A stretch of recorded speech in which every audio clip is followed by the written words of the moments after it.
नमस्कार, मैं हूं अतुल चौरसिया। आपका खर्चा आपकी चर्चा हफ्ता दर हफ्ता हम एक बार फिर से लेकर आए हैं न्यूज़ लॉन्ड्री का हिंदी पॉडकास्ट एनएल चर्चा। इस हफ्ते चर्चा में कई सारी बातें हैं और कई सारे बहुत ख़ास मेहमान आपसे मिलने वाले हैं, अपनी राय रखने वाले हैं। तो चर्चा में कहीं मत जाइएगा, पूरी चर्चा सुनिएगा। में जो मेहमान हैं उनसे परिचय कराऊं और सुर्खियों के बारे में आपको शार्दुल बताएंगे। लेकिन सबसे पहले जो मेहमान हैं उनसे मैं आपका परिचय करवाता हूं। तो हमारे साथ ऑनलाइन जुड़ रहे हैं उर्वीश कोठारी। उर्वीश पत्रकार रहे हैं, सैटायरिस्ट हैं, लेखक हैं, कई सारे, और गांधी साबरमती आश्रम से भी जुड़े हुए हैं और हमसे जुड़ रहे हैं अहमदाबाद से। उर्वीश जी, आपका बहुत बहुत स्वागत है चर्चा में। बहुत धन्यवाद अतुल जी। आप सबको भी बहुत स्वागत है आपका भी आपकी चर्चा में। और इसके अलावा हमारे साथ वरिष्ठ पत्रकार, लेखक और हिंदी भाषा के विद हैं। बहुत सारे लोग उनको लगातार सोशल मीडिया पर हिंदी भाषा के लिए किए जा रहे उनके प्रयासों को फॉलो करते हैं, उनसे सीख लेते हैं, समझने की कोशिश करते हैं कि भाषा को किस तरह से बरतना चाहिए। राहुल देव की बात मैं कर रहा हूँ, हमारे साथ हैं। स्वागत है सर चर्चा में आपका। धन्यवाद धन्यवाद। इसके अलावा न्यूज़ लॉन्ड्री के हमारे दो साथी स्टूडियो में हमारे साथ हैं, शार्दुल कात्यायन और विकास चांगड़ा। विकास हमारे हेलो। साथ हैं, आप दोनों का भी स्वागत। धन्यवाद। तो जो सुर्खियां हैं उनके बारे में आप लोगों को शार्दुल बताएं। उससे पहले मैं बहुत जल्दी जल्दी आप लोगों को कुछ बहुत ख़ास जो जानकारियां हैं, कुछ परिवर्तन हैं, कुछ बदलाव हैं चर्चा से जुड़े, उनके बारे में बता दूं आपको। हमारा नया एनएल सेना प्रोजेक्ट हिमाचल प्रदेश से जुड़ा है, जो कि हृदय जोशी कर रहे हैं। इस समय वो हिमाचल प्रदेश में हैं। वहाँ पर आई भयानक कुदरती तबाही को कवर कर रहे हैं। वहाँ पर गाँव के गाँव साफ़ हो गए, बह गए। बड़ी मात्रा में वहाँ पर जो सिविल इंफ्रास्ट्रक्चर है उसकी तबाही हुई है, जान माल की हानि हुई है, लोगों की मौतें हुई हैं। तो इन तमाम स्थितियों को कवर करने के लिए, आप तक पहुंचाने के लिए हृदय इस समय हिमाचल में हैं। हमारे इस एनएल सेना प्रोजेक्ट को अपनी मदद कीजिए। आप लोगों के बहुत सारे लेटर हमें मिले पिछले हफ्ते। हम सारे लेटर्स को शामिल भी करते हैं चर्चा में। पता आपको पता है कि आप सीधे सीधे podcast@newslaundry.com पर अपने लेटर हमें सीधे भेज सकते हैं। और उसमें बस सिर्फ आपको एक चीज़ करना है कि चर्चा का जिक्र ज़रूर कर दें। और दूसरा जो तरीका है हमें लेटर लिखने का, वो है www.newslaundry.com/podcast-letters। इस पर भी आप अपने लेटर्स पत्र हमें भेज सकते हैं।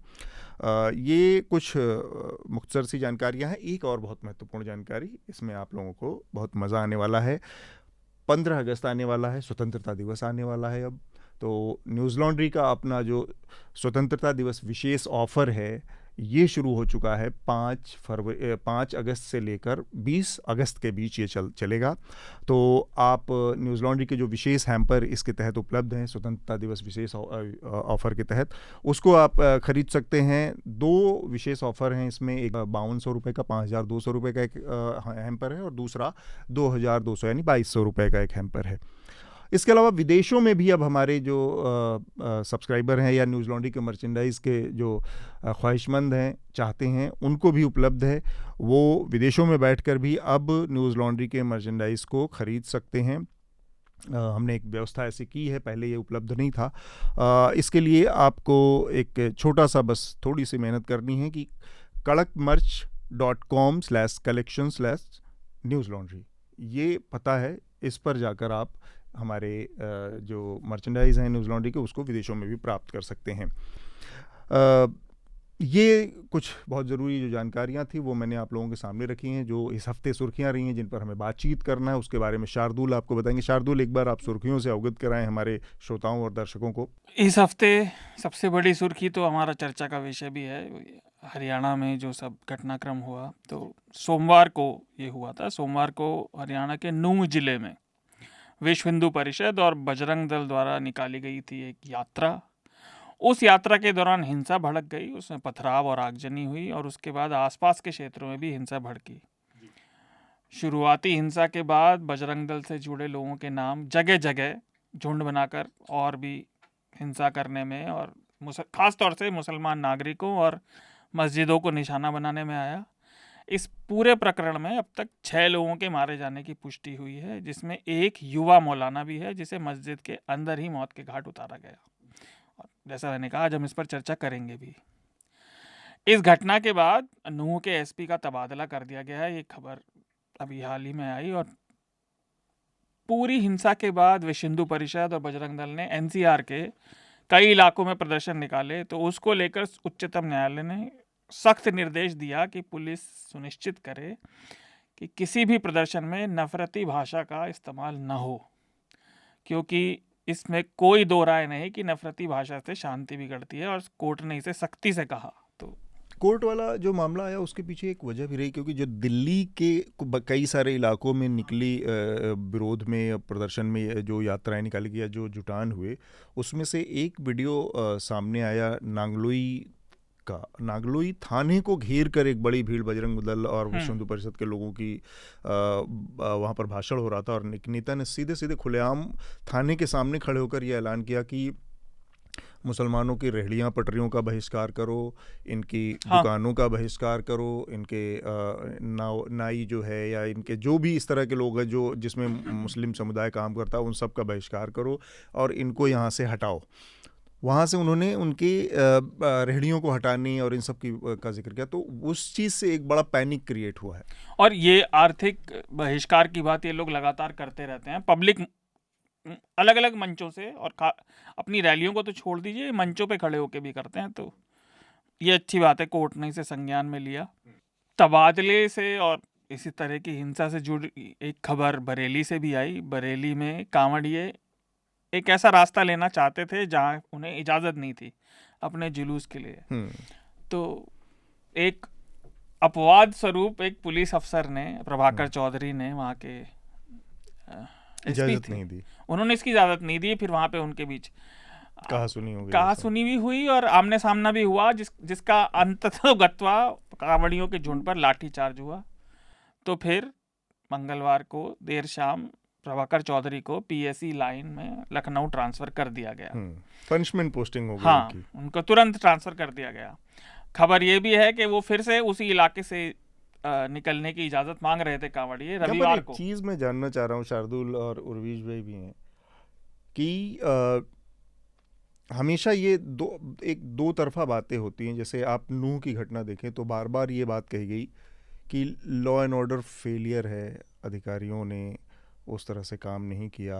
अधिकारियों ने अगर काम किया होता, जो यात्रा निकल रही थी उस यात्रा में, हम यहाँ पर ये जज नहीं कर रहे हैं कि उस यात्रा में किसने किसकी तरफ से, क्योंकि हम वहाँ मौजूद नहीं थे, लेकिन प्रशासन ने क्या ईमानदारी से काम नहीं किया, ये बात आ रही है बार बार, हर मोर्चे से बार आती है कि प्रशासन ने नूह में अगर अच्छे से काम मुस्तैदी दिखाई होती, वीडियो पर जो चल रहा था, सोशल मीडिया पर जिस तरह की चीज़ें फैलाई जा रही थी, वो सारी अफवाहें अगर पहले टैकल की गई होती, कुछ लोगों को ताकीद किया गया होता, नज़र बंद किया गया होता, उनको उठाया गया होता, तो घटना से बचा जा सकता, जिसमें चलो। दूसरी तरफ हम देखते हैं कि एक जगह एक प्रीएम्प्टिव एक्शन लेने के लिए एक अधिकारी को ही पनिश कर दिया गया शाम होते होते, जिस दिन उसने कार्रवाई की कि कुछ कावड़ियों का झुंड मुस्लिम बहुल इलाके से जुलूस निकालने की जिद कर रहा है। अधिकारी ने कहा कि नहीं, अभी यहाँ से नहीं जा सकता, यहाँ से कभी नहीं गया है, आज भी ऐसा नहीं हो सकता, इससे स्थिति बिगड़ सकती है, लॉ एंड ऑर्डर की सिचुएशन खराब हो सकती है और सामाजिक भाईचारे की स्थिति खराब हो सकती है। ये प्रीएम्प्टिव एक्शन था। यहाँ पर जब ये हुआ तो ये बात कही जा रही हुई कि अधिकारी का तुरंत ट्रांसफ़र हो गया।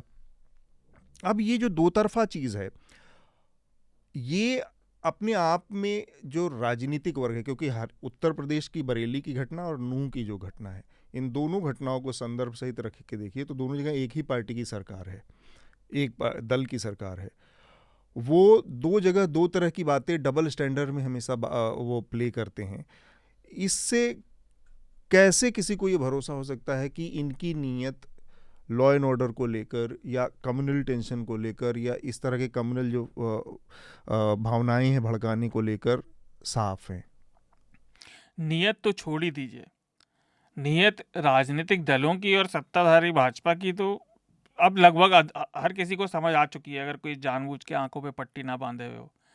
ये उन लोगों के लिए भी एक नकारात्मक सिग्नल ही है कि आप ठीक से काम ना करें, आप वैसे काम करें जैसा आपसे करने को कहा जा रहा है, चाहे वो कितना ही गलत आपको लगे, है ना।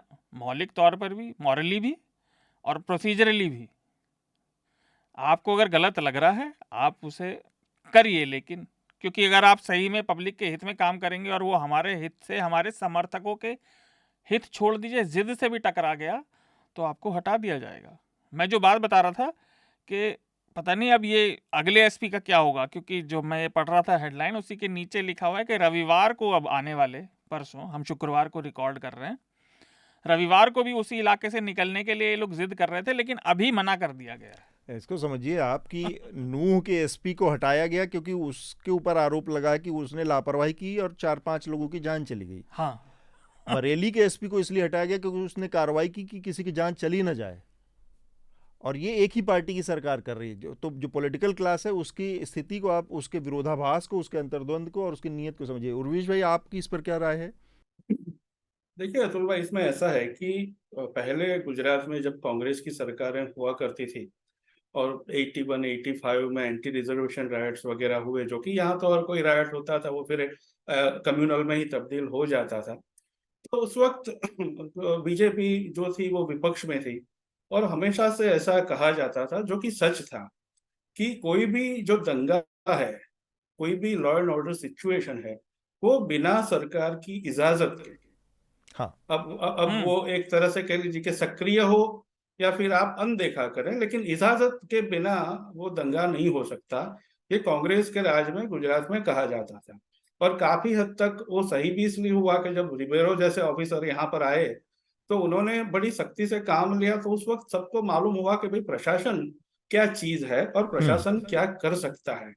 तो 2002 का पूरा घटनाक्रम देख लीजिए, वो कोई एक दिन की या एक हफ्ते की तो बात नहीं थी, आपको मालूम है। उसमें प्रशासन का जो, और प्रशासन जब मैं कहता हूँ, मैं एडमिनिस्ट्रेटिव ऑफिसर जो है, जो जगह पर मौजूद है, उनकी बात कर रहा हूँ। उनको लिखित रूप से ऐसा कोई आदेश नहीं दिया गया। उनको लिखित रूप से किसी पॉलिटिकल नेता ने, चीफ मिनिस्टर ने या किसी होम मिनिस्टर ने ये नहीं कहा कि तुम ये करो। लेकिन आपने जो बात की डबल स्टैंडर्ड की, तो एक बार आप जब ये करते हैं तो प्रशासन को मालूम हो जाता है कि उनको कौन से रास्ते पे चलना है। मतलब ये जो पॉलिटिकल लीडर्स है, वो अपनी पसंद या नापसंद अपने एक्ट से एक बार प्रकट कर देते हैं, तो फिर वो जो बड़े स्मार्ट लोग होते हैं प्रशासन में, आईएएस और आईपीएस और जो कुछ भी है, वो उसमें से सिग्नल भांप लेते हैं और फिर चले जाते हैं कि हाँ अब ये इनको ठीक लगेगा। तो कई बार फिर ऐसा हो जाता है कि इसमें नेताओं की एक्सप्लिसिट सहमति है, ये प्रूव करना मुश्किल हो जाता है, लेकिन वो एक्सप्लिसिट नहीं, लेकिन इम्प्लिसिट होती है, और प्रशासन को उसका बराबर से ख्याल रहता है, और कोई भी इनकी लाइन से अलग नहीं चलता फिर। और जो चलता है इनका क्या होता है, ये आप गुजरात के कुछ पुलिस अफसरों को देख लीजिए, तो फिर आप पूरी जिंदगी इसमें से नहीं निकल पाते हैं। उनका रिकॉर्ड आप बता रहे थे, क्या क्या रिकॉर्ड है? 13 साल में 18-21 बार ट्रांसफर हो चुका है। 31 बार। मैं चेक करके बताता हूँ, 21 बार। 21 बार।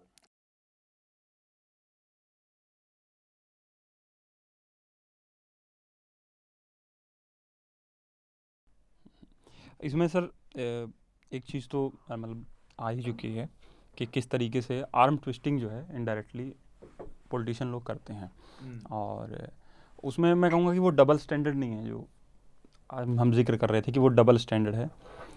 डबल स्टैंडर्ड की बजाय वो अपने पॉलिटिकल हित साधना है। अगर वहाँ कवड़ी वहाँ से निकल जाते तो वैसी सिचुएशन हो जाती, तो फिर राजनीति करना आसान हो जाता, सांप्रदायिक राजनीति जिसको हम कहते हैं। और वही मेवात में देखने को मिला।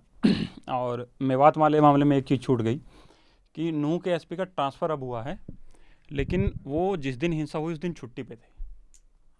पलवल के जो पलवल एसपी के हैं, वहाँ से उनकी 35-40 किलोमीटर जो दूर पलवल जिला है, वहाँ पर उनके उनकी एसपी को जिम्मेदारी चार्ज थी। था। फिर जब उनसे मीडिया ने बात की कि ये कैसे हो गया और आपने सिक्योरिटी नहीं दी एडिक्वेट, तो उन्होंने कहा नहीं थी, और लेकिन जो लोग होंगे तो वो थोड़े बहुत इधर उधर हो गए होंगे। तो शाम को फिर उनसे भी चार्ज वापस लेके फिर भिवानी में चार्ज देगा, जो और आगे का जिला है, वहाँ के एसपी को। फिर भिवानी के एसपी आके बिजारनिया जी वो प्रेस कॉन्फ्रेंस करके बता रहे हैं कि मोनू मानेसर ने गड़बड़ कर दी। तो फिर से जब मोनू मानेसर टारगेट पे आ जाता है तो फिर वो कहते हैं अब उसको भी ट्रांसफ़र कर दिया गया, अब वापस जो है यहाँ दूसरा एसपी लाया जाएगा। तो ये सारी राजनीतिक मंशाओं का ही सारा खेल है कि अगर आप अपने हिसाब से काम करेंगे तब भी, और नहीं करेंगे तब भी। बाकी सुर्खियों के खैर, बाद हाँ, विस्तार से अभी चर्चा बात शुरू ही हो होगी। गई है। इशू ही ऐसा है कि उस पर बात हो ही जाती है। तो अगली सुर्खी भी कुछ ऐसी ही है, और ये खेद की बात है। बुधवार की ये घटना है, बुधवार सुबह 5 बजे की। रेलवे सुरक्षा बल के एक कांस्टेबल चेतन सिंह ने, जयपुर से मुंबई जा रही थी सुपरफास्ट एक्सप्रेस, उसमें 12 राउंड फायर किए और 4 लोगों की हत्या की। उनमें से एक उनके सीनियर थे, टीकाराम मीना, और बाकी 3 यात्री थे। मीना को छोड़कर बाकी तीनों यात्री मुसलमान थे और उन्होंने मतलब चेतन ने ढूंढ कर निशाना बनाया, ऐसा नहीं कि जो सामने था उसको मार दिया। और इस पूरे घटनाक्रम के दौरान कथित तौर पर चेतन को ये कहते सुना गया, कोट, सब पाकिस्तान से ऑपरेट हो रहे हैं ये, और मीडिया यही कवरेज दिखा रहा है, उनको सब पता चल रहा है कि ये क्या कर रहे हैं। अगर वोट देना है, अगर हिंदुस्तान में रहना है, तो मैं कहता हूँ मोदी और योगी ये 2 हैं, अनकोट। इसके बाद वो भागने की कोशिश कर रहा था, उसको पकड़ा गया और शुरू में कहा गया कि वो मानसिक रूप से बीमार है, लेकिन किसी भी मेडिकल रिकॉर्ड में ये बात सामने नहीं आई। पीटीआई की एक खबर में ये बात कही गई थी कि उसको कोई भी डिसऑर्डर नहीं पाया गया है, लेकिन जब उसे प्रस्तुत किया गया मुंबई में कोर्ट में, तो वो रिपोर्ट वापस ले ली गई। और अभी तक तो, हालांकि वो पीटीआई की रिपोर्ट में तो ये भी कहा था अगर वो प्राइवेट रूप से कर रहा हो तो भी उसने इन्फॉर्म नहीं किया था, और उसकी पहले जितनी भी असेसमेंट रिपोर्ट रही है रेगुलर, वो सब नॉर्मल रही हैं। तो ये परिस्थिति है। मोनू मानेसर का अभी विकास ने जिक्र किया था, तो हरियाणा में नूंह में हुई हिंसा को लेकर उसका, मोहित यादव उसका असली नाम है, उसका जिक्र हमने पहले भी किया है, वो 2 मुसलमान युवकों की हत्या को लेकर, नासिर उर्जुनैद की हत्या। हाँ, उसे कम से कम उसके वीडियो को इस हिंसा को भड़काने में सहायक बताया जा रहा है। इसे लेकर बुधवार को हरियाणा के मुख्यमंत्री ने बयान दिया कि मनोहर लाल खट्टर जी ने, कि राजस्थान पुलिस मोनू मानेसर पर, जो 2 मुस्लिम युवकों की हत्या के आरोप में, मतलब के मामले में वो आरोपी है, उस पर राजस्थान पुलिस को कार्रवाई करने की हरियाणा में भी पूरी खुली छूट है। और इसके बाद भी इतने महीनों से न हरियाणा राज्य की पुलिस न राजस्थान की पुलिस उसे गिरफ्तार नहीं कर पाई है, जबकि अपने खुद के बयान के हिसाब से वो इस हिंसा के बाद वो लगातार विश्व हिंदू परिषद और बजरंग दल के संपर्क में है, अपने साथियों के। अगली कुछ सुर्खियां कोर्ट से हैं। इलाहाबाद हाई कोर्ट ने गुरुवार को ज्ञानवापी मामले में एएसआई का जो सर्वे था उसको लेकर जो आपत्ति जताई गई थी मुस्लिम पक्ष की तरफ से, उसे खारिज कर दिया और मस्जिद के परिसर में सर्वे की अनुमति दे दी।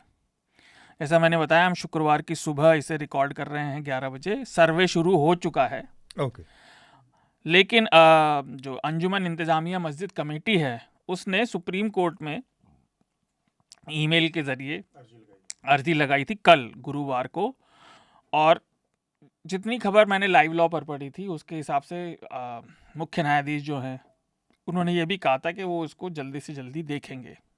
बुधवार को वन संरक्षण अधिनियम में, पार्लियामेंट की खबर में, वन संरक्षण अधिनियम के संशोधन को संसद में पास कर दिया गया। इस संशोधनों पर, जो ये संशोधन सरकार ने पास कर दिए हैं, इस पर पर्यावरणविदों ने खास तौर से बहुत बड़ी संख्या में आपत्ति जताई थी। यहाँ ये याद रखना ज़रूरी है कि ये बिल वैसा ही पास हुआ है जैसा पहले पेश हुआ था कुछ साल पहले, जब ये जॉइंट कमेटी को भेजा गया था। इस बिल को लेकर कुछ हज़ार सलाहें भी आई थी, लेकिन एक भी बदलाव इस बिल में नहीं किया गया है। अगर हम इस पर कभी आगे बात करेंगे तो मैं बताऊंगा भी। उसमें काफ़ी आपत्तियां, उनमें से एक मैं भी हूँ जो ये कहते हैं कि इसमें काफ़ी ज़्यादा गड़बड़ें की गई हैं। गुरुवार को उच्चतम न्यायालय में मणिपुर की हिंसा को लेकर भी सुनवाई हुई और सुप्रीम कोर्ट ने साफ तौर पर कहा कि राज्य में कानून व्यवस्था पूरी तरह से ध्वस्त हो गई। मई से लेकर जुलाई तक कोई कानून व्यवस्था नाम की चीज़ वहाँ नहीं थी। उन्होंने खास तौर पर इस बात को भी रेखांकित किया कि हिंसा को लेकर एफआईआर जो दर्ज हुई उनमें बहुत देरी की गई और जांच भी बिल्कुल ढुलमुल तरीके से हुई। ये सुनवाई उन 2 महिलाओं की याचिका पर हो रही है जिन्हें कांगपोकपी जिले में भीड़ ने निवस्त्र किया था और उनके साथ वहशियाना हरकतें की थी। संसद में ही दिल्ली में नौकरशाही और अफसरों की नियुक्ति वाला ऑर्डिनेंस अब बिल बन के पास हो गया। केंद्र सरकार के नियंत्रण अब उस पर सुनिश्चित हो गया है, कम से कम लोकसभा में। इससे पहले केंद्र सरकार ने, जिन्हें श्रोताओं को याद ना हो, उच्चतम न्यायालय ने दिल्ली सरकार के पक्ष में निर्णय दिया था जब लगातार उपराज्यपाल और दिल्ली सरकार के बीच खींचतान चलती रही, लेकिन केंद्र सरकार उस निर्णय के बाद एक ऑर्डिनेंस ले आई थी। और फिलहाल राजनीतिक समीकरणों के हिसाब से लग रहा है कि सरकार इसे राज्यसभा में भी पास करा कर ले जाएगी। कूनो नेशनल पार्क में एक बार फिर से एक चीते की मौत हो गई।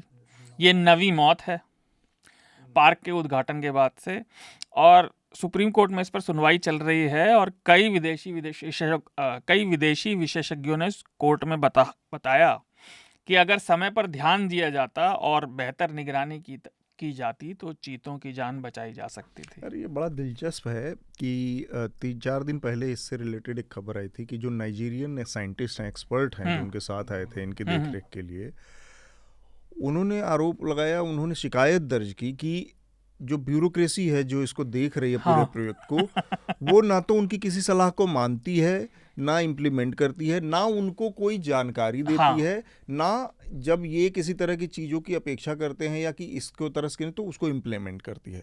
अब ये टिपिकल प्रॉब्लम है इंडिया की ब्यूरोक्रेसी की, जो लेथार्जी जिसकी वजह से 70 सालों में वो जो 3.5% की जो ग्रोथ रेट रही ना, ये जिसको कहा जाता है steel frame of Indian administration, वो जो एडमिनिस्ट्रेटिव सर्विस है, वो स्टील फ्रेम इतना जकड़ा है, इतना उसमें जंग लगा हुआ है, इतना स्लो, वो काम ही नहीं करना चाहती। वो इस मामले में भी इतना साफ दिखता है कि मतलब उस ब्यूरोक्रेसी इतने लेयर हैं, इतना उसमें फाइलबाजी है, जो जिसको लाल फीता शाही कहते हैं, कि डायरेक्ट मतलब एक बार में, और सरकार का दावा है कि ईज ऑफ डूइंग बिजनेस, मतलब बिजनेस के मामलों में यहाँ पे वो तरीका अप्लाई नहीं होता, लेकिन हर जगह इतने बंधन हैं, इतने रिस्ट्रिक्शन है रास्ते में, इतने उसमें ठोकरे हैं कि आप आसानी से कोई काम करवा ही नहीं सकते। और ये तो प्रोजेक्ट वैसे भी बहुत फीजिबल प्रोजेक्ट नहीं था। उनको ले आना एक दूसरे हैबिटाट से ऐसी जगह पर रखना जहाँ पर उनके सर्वाइवल के ऐसे ही बहुत कम चांसेस थे, उसमें ये एक पहले से ही कहा जा रहा था कि ये एक किस्म का, या तो आप इसको कह दें कि बहुत महत्वाकांक्षी प्रोजेक्ट था कि आप वाइल्ड लाइफ को इस तरह से संरक्षित कर रहे हैं कि पूरी दुनिया के एक हिस्से से दूसरे हिस्से में भी उसको फ्लरिश करने को। दूसरा इसका ये तरीका है कि ये केवल और केवल जो छवि प्रबंधन, इवेंटबाजी और वो जो उसकी अदम्य लालसा है कि एक और इवेंट हो जाए, क्योंकि छोड़ने के वक्त तो फीता काटने और दरवाज़ा उठाने के लिए पहुंचे थे प्रधानमंत्री जी, और उसके बाद से ये 9 जो मौतें हुई हैं उस पर किसी को नहीं पता कि प्रधानमंत्री इस समय क्या सोच रहे हैं। देखिए, फीताशाही तो चलती है, प्रोसीजर ज़्यादा ज़रूरी है, जो लिखा हुआ है चाहे उसके रिजल्ट कुछ भी ना हो। एक छोटी सी चीज जोड़ दूं, अतुल भाई ने जो बताया कि प्रधानमंत्री जब पहुंचे फीता काटने के लिए, तो उन्होंने ये भी अपना दावा किया था कि पहले कबूतर छोड़े जाते थे, अब चीते छोड़े जा रहे हैं। बिल्कुल ठीक बात। फिर चीते छोड़ने के बाद चीतों का क्या होता है, ये अब प्रतीक्षा करते हैं कि वो हमें बताएं। बिल्कुल।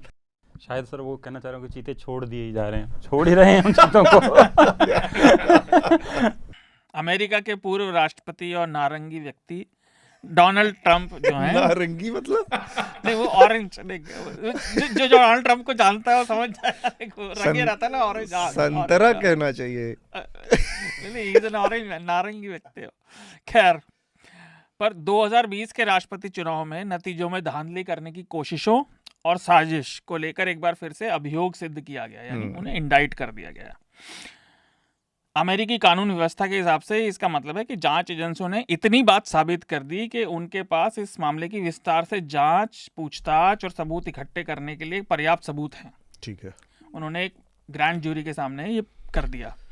और आखिरी डोनाल्ड ट्रंप इससे पहले 2 बार चुनावों की धांधली की कोशिश में पहले भी इंडाइट हो चुके हैं, और इसके अलावा आर्थिक हेराफेरी और महिलाओं के शोषण के मामले उन पर सिद्ध भी हो चुके हैं और चल भी रहे हैं।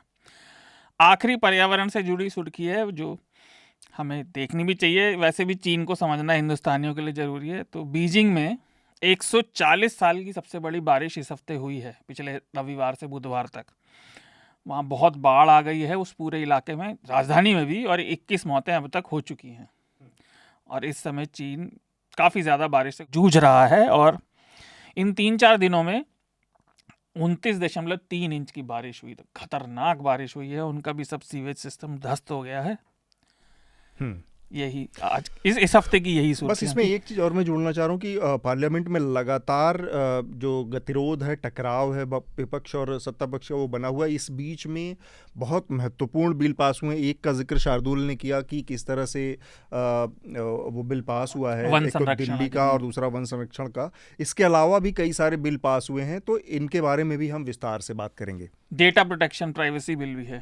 तो इस हफ्ते जो चर्चा का सबसे महत्वपूर्ण जो बिंदु है उसमें जिस पे हम बातचीत करने की कोशिश करेंगे वो है नूह में हुई एक सांप्रदायिक हिंसा, जिसके बारे में शार्दुल ने आप लोगों को पहले बताया कि किस तरह से वहाँ पर एक यात्रा निकाली जा रही थी और उस यात्रा के दौरान पथराव किया गया यात्रा पर। फिर उसके बाद हालात बिगड़ गए, अफवाहें फैली कि वहाँ पर एक नोटेरियस हैं, उनकी छवि है, मोनू मानेसर नाम है उनका, और वो उस यात्रा में मौजूद हैं। ऐसा वीडियो उन्होंने खुद बनाकर डाला था कि वो अपनी टीम के साथ उस यात्रा में आएंगे, जिसकी वजह से अफवाहें फैलने में तेज़ी से फैली और फिर टकराव हुआ और इस पूरे दंगे में अब तक 6 लोगों की मौत हो गई है। नूह में जो हुआ और नूह के बाद गुड़गांव में इसके लपटें फैली, जिसमें हमने देखा वहाँ पर एक मस्जिद के इमाम की हत्या हो गई और एक इसमें 2 होमगार्ड की भी मौत हुई है। तो ये अचानक से एक तो ये बात आ रही है कि कहा जा रहा है कि पुलिस प्रशासन और एडमिनिस्ट्रेशन की ये लापरवाही है। क्या ये सिर्फ पुलिस प्रशासन और एडमिनिस्ट्रेशन की लापरवाही का ठीकरा फोड़कर और इस बात को, या इतने बड़े पैमाने पर जो गाड़ियाँ जलाई गई 60-70 से ज़्यादा, 5-6 मौतें हो गई, इसको इस तर्क के साथ हम आगे बढ़ सकते हैं? मैं समझता हूँ ऐसे सभी मामले बहुत जटिल होते हैं, उनमें इतना सरल नहीं होता कारण कार्य संबंध स्थापित करना, और कोई एक तत्व नहीं होता उसमें। तो उसमें पुलिस और प्रशासन की लापरवाही और बहुत आश्चर्यजनक अद्भुत किस्म का निकम्मापन, अदूरदर्शिता और तैयारी की कमी तो है ही। और ये कहना, कम से कम मुझे अब लगता है कि कहना चाहिए, मैं ये मानता हूँ कि ये सारा उपद्रव रोका जा सकता था। इतने संकेत उपलब्ध थे 2 दिन पहले से कम, ये तो सार्वजनिक रूप से उपलब्ध थे, सोशल मीडिया पे उपलब्ध थे। पुलिस जिसके पास इंटेलिजेंस भी होती है, उसके पास तो उस अपेक्षित होता है कि वो तो उससे पीछे से वो, और अब कुछ ऐसे संकेत आ रहे हैं कि पहले से इस बनते हुए माहौल की जानकारी आ रही थी, इंटेलिजेंस के कुछ स्थानीय स्तर पर थी लोगों की, वो कह रहे हैं ऊपर भेजी, ऊपर वाले कह रहे हैं हमें मिली नहीं, कुछ इस तरह की बातें भी तो इंटेलिजेंस फेलियर है। और 2 दिन पहले सार्वजनिक सूचना मिल जाने पर भी उतनी पर्याप्त मात्रा में वहाँ पुलिस का ना होना, इंतज़ाम का ना होना, ये दूसरी सबसे बड़ी मैं कहूँगा कि ये नाकामी है पुलिस की, और इससे वो बच नहीं सकते। लेकिन ये भी सही है कि दोनों पक्षों की ओर से माहौल बिगाड़ा जा रहा था, हिंसा की जा रही थी, सोशल मीडिया के माध्यम से, और एक दूसरे को मतलब बिना सोशल मीडिया के बिना भी जो संपर्क समाज में लोगों का होता है उसके माध्यम से, और तैयारी दोनों की ओर से थी।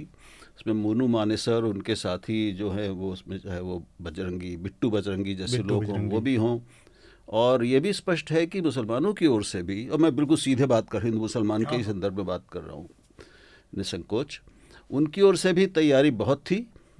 और ये बिल्कुल साफ है कि जो ज़्यादा हमले हुए हैं, शायद पहला जो हमला हुआ है वो मुसलमानों की ओर से हुआ, और वो जो लोग मरे हैं उनसे मरने वालों का विश्लेषण अच्छा नहीं होता, लेकिन हम तथ्यों की बात कर रहे हैं। तो अगर 6 लोग मरे हैं जिसमें से 1 मुसलमान है और बाकी 5 हिंदू है, तो वो भी एक बात कहती, उससे कुछ बात निकलती है। ये यात्रा कुछ लोग कह रहे हैं कि ये हमेशा से चलती रही है, लेकिन मैं समझता हूँ जानकारी जो आई वो 3 साल से चल रही है, और 3 साल से विश्व हिंदू परिषद की ये कोई स्थानीय परंपरा नहीं थी, ऐसा नहीं है जी।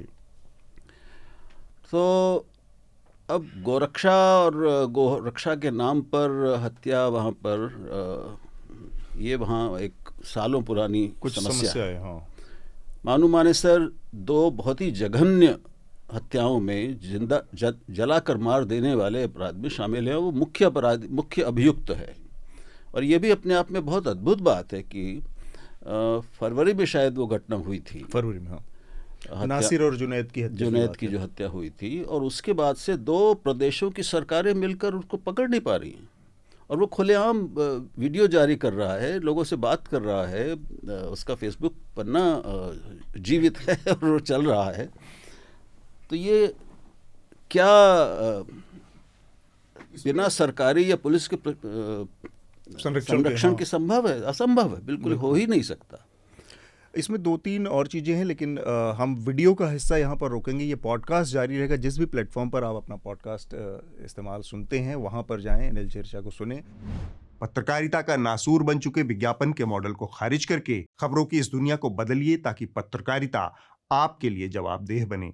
newslaundry.com/subscription पर क्लिक कीजिए और अपने मन मुताबिक पेमेंट का विकल्प चुनिए, क्योंकि हमारे सब्सक्राइबर्स का नारा है, मेरे खर्च पर आज़ाद हैं खबरें।